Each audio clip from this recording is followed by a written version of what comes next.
When people picture van life, they usually imagine waking up beside a beautiful lake or deep in the mountains. The reality?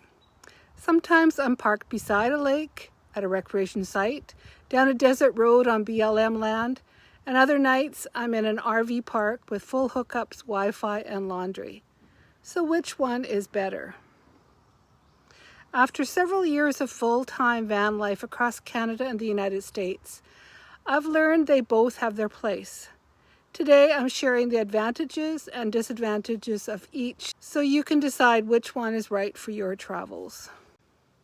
Let's start with RV parks.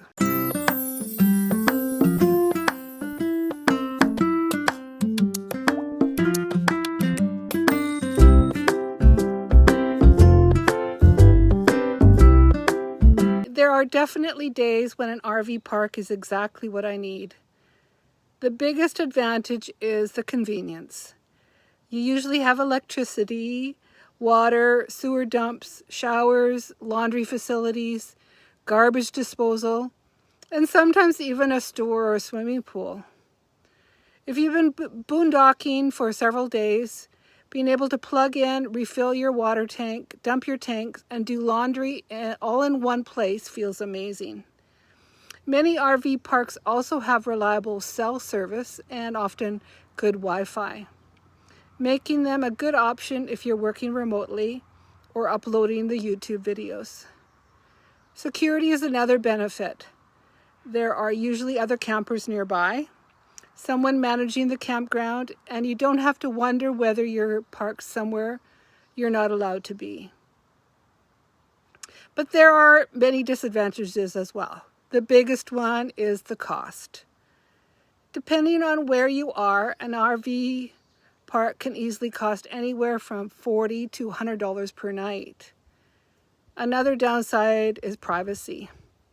You're often parked only a few feet away from your neighbors.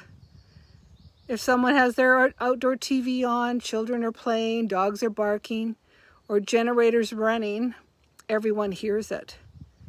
Many parks also have rules. There's quiet times, check-in and check-out times, restrictions on where you can park or what you can do outside. For some people, that's perfectly fine. For others, it feels less like an adventure. I only go to RV sites probably a couple times a month at the most. I make sure I need to fill up my batteries, get water, have a shower, so it makes the cost worthwhile. Now for recreation sites or boondocking.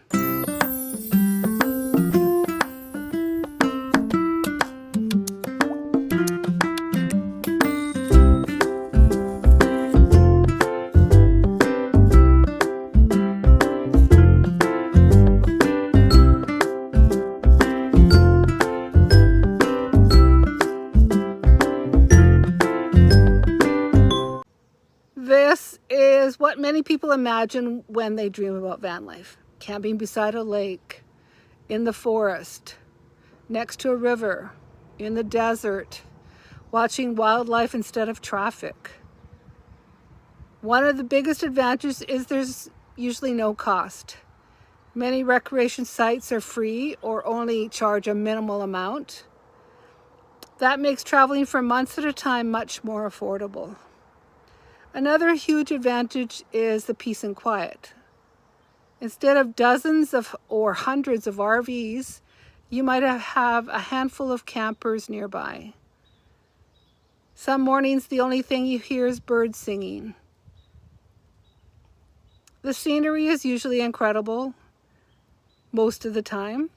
You can step outside your van and immediately start hiking, kayaking, fishing, or simply enjoying nature. I also find recreation sites feel much less rushed. There's space to relax, to enjoy a campfire if it's available, to slow down. But they also come with challenges. You don't have electricity, you don't have water hookups, no sewer. Sometimes there's a pit toilet, but not always. There's usually no facilities at all. That means you need to be self-sufficient. You need to make sure you have enough water, that the battery is getting powered, a way to cook, a plan for managing your waste responsibly. Some sites in Canada require driving several kilometers on gravel roads, and often after heavy rain, there's not suitable for vehicles. Cell service can also be very unreliable. Depending on where you camp, you may have no signal at all. For some people, that's paradise. For others, it's stressful. I found boondocking in the States, especially in like Texas, New Mexico, Arizona. You could often find fairly good cell service in most boondocking areas, not always, but that was one of my priorities when I was traveling down there. In Canada, there is a lot more places where there's no cell service. Even near a larger metropolitan area, there is no cell service available once you get into the mountains. So that's a concern, as that's one of my priorities when I do camp for any length of time, is to have a cell service. So which do I prefer? People often ask me which I like better. And honestly, I don't think one is better than the other. I use both. If I need laundry, showers, power, or if I'm editing a video, an RV park makes life much easier. When I want peace, nicer scenery potentially, lower camping costs, I head to a boondocking location. For me, van life isn't about choosing one style. It's about choosing the right place for what I need that day and with my budget. My final thoughts.